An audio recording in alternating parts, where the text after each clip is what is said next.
everyone, this is Beth Davis from Beth Davis Coaching, and I thought I'd do a video today to talk about something which crops up a lot with clients who I work with who are experiencing prolapse, and that's the idea that having a prolapse means that they are not perhaps allowed to do things, or that they feel fearful of certain movements.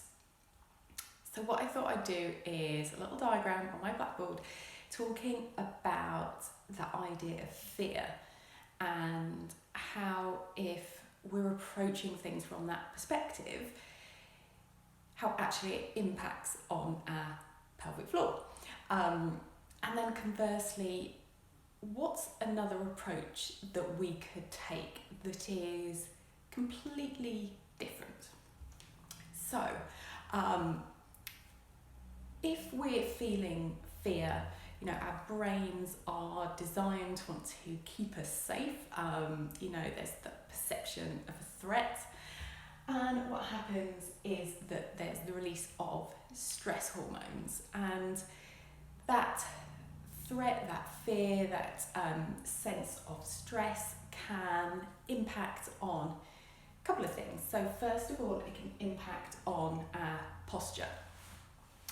So it's probably quite rare that, in a situation where you're super stressed or fearful, that you're in a really lovely, wide open posture. In fact, it's more likely to make us kind of go into ourselves a little bit more.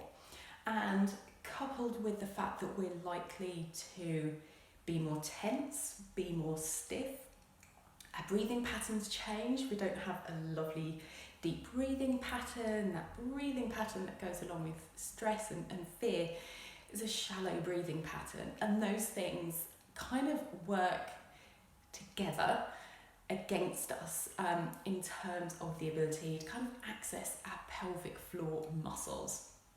We rely on our breathing and our alignment or posture to actually help us access those muscles.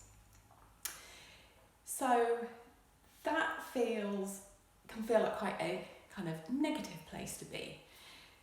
So what's a different way of looking at it? So I'll move around this side. A different way of looking at it is to think about curiosity.